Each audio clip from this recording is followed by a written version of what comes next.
Fala, turma! Bem-vindos a mais uma daquelas nossas revisões de alto rendimento. A ideia da nossa aula de hoje é conectar os pontos do jeito que a gente mais gosta, pegando a anatomia básica e transformando direto em raciocínio clínico aplicado. Para vocês que estão aí no sexto semestre, construindo aquela base sólida para encarar as enfermarias e os ambulatórios, essa é a hora de consolidar tudo. Nós vamos pegar os conceitos da morfologia do membro superior e cruzar com a fisiopatologia de uma das doenças articulares mais clássicas e também mais desafiadoras que existem. Bora mergulhar nisso? Bom, para começar, eu quero colocar essa pergunta clínica na mesa para a gente pensar. Todo médico, cedo ou tarde, vai cruzar no ambulatório de reumatologia com aquele paciente que tem as mãos severamente deformadas pela artrite reumatoide. Mas vem cá, por que exatamente lá? Por que as mãos sofrem de um jeito tão assimétrico e destrutivo, sendo que o processo é sistêmico?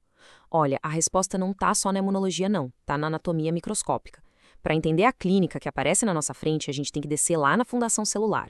E aqui está o roteiro da nossa aula. É um verdadeiro funil clínico. Primeiro osteologia, articulações, depois músculos, vasos e nervos. Aí a gente dá um zoom na histologia da articulação sinovial, entra na fisiopatologia da artrite reumatoide e fecha com as manifestações clínicas. Vamos nessa? Perfeito. Bloco 1, a nossa fundação. A gente vai dar uma passada rápida, mas que é absolutamente crucial, pelos ossos e articulações que sustentam o membro superior. Olhando para essa estrutura aqui, a gente vê o esqueleto descendo lá da cintura escapular. Temos o húmero no braço, o rádio lateral e a una medial, formando o antebraço, e isso deságua na complexidade arquitetônica das mãos, com o carpo, os metacarpos e as falanges. Vale a pena gravar muito bem essa topografia das mãos, viu? Porque, como a gente vai ver daqui a pouquinho, é exatamente aí que a doença escolhe os alvos preferenciais dela.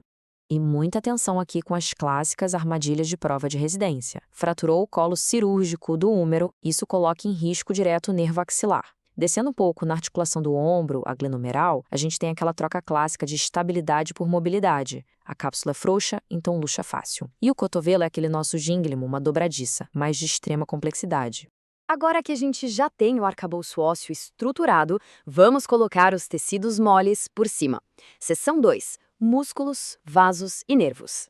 Turma, essa tabela é simplesmente o melhor atalho mental que vocês podem ter. Pensar em compartimentos facilita demais a vida.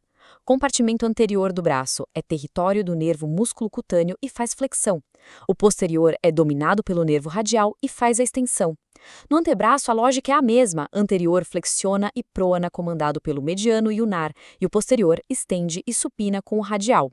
Entender essa lógica de compartimentos salva vidas na hora do aperto no pronto-socorro para testar os reflexos. Só que a anatomia não perdoa nas zonas de transição, aquelas passagens bem apertadas onde vasos e nervos mudam de segmento. A axila liga o pescoço ao braço, a fossa cubital liga o braço ao antebraço, mas o astro clínico aqui é o túnel do carpo. Essa passagem super restrita por onde o nervo mediano e os tendões flexores viajam. Inflamou ali dentro, síndrome do túnel do carpo. Vocês vão ver essa queixa todo santo dia nos ambulatórios, garanto para vocês. Chegou a hora de dar o nosso zoom. Vamos sair da visão macro e entrar na do patologista? Bloco 3. A histologia da articulação sinovial, o verdadeiro alvo do problema. O ponto alto da nossa articulação sinovial é a cartilagem hialina. E olha que detalhe importantíssimo, ela é totalmente avascular, não tem vaso sanguíneo chegando lá. Ela depende 100% do líquido sinovial para se nutrir. Por que isso importa tanto na clínica? Porque tecido sem vaso não regenera bem. Machucou a cartilagem, o resultado é dor crônica e sobrecarga no osso subcondral. A cápsula protege tudo, e a membrana sinovial é a fábrica que produz, através dos sinoviócitos, esse líquido fantástico cheio de ácido hialurônico e lubricina. E essa imagem vira a chave do nosso raciocínio de hoje. Olhem o contraste.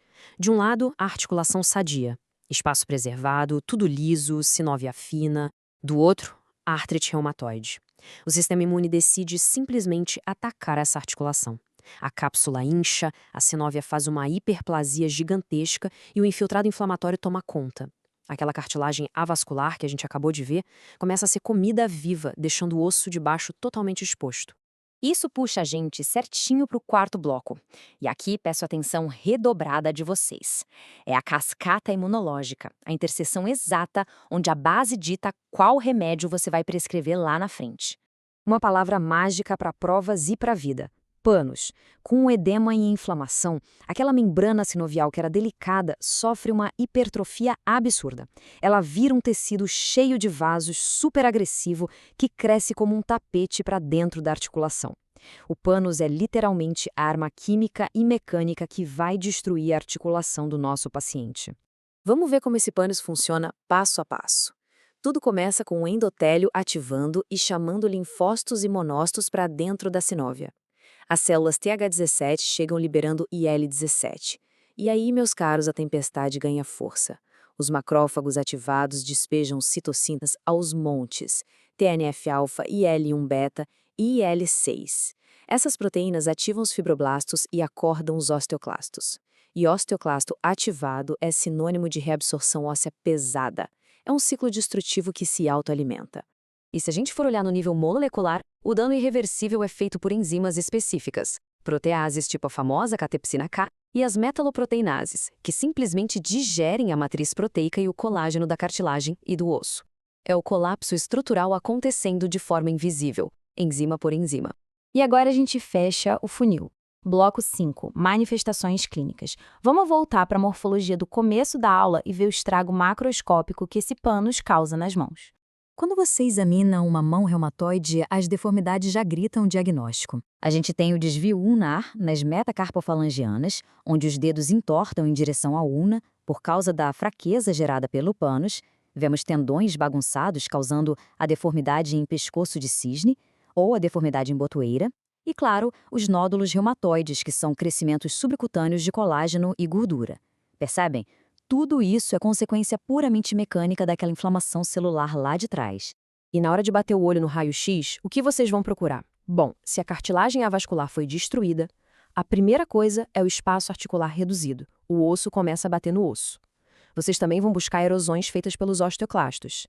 E nas fases mais tardias, a gente vê fusão óssea e osteófitos, que é o corpo tentando desesperadamente estabilizar aquela articulação que perdeu a biomecânica. E para fechar nossa aula de hoje, deixando a cabeça de vocês a 1000 para os próximos ambulatórios, pensem no seguinte: sabendo que o TNF-alfa é o grande maestro do pânus, como os medicamentos biológicos inibidores de TNF-alfa conseguem frear essa linha do tempo, salvando as articulações antes da deformidade virar definitiva. Fica aí a reflexão de como a gente intervém no micro para salvar o macro. É esse domínio da base que vai garantir a excelência de vocês na clínica. Valeu, turma! Até a próxima!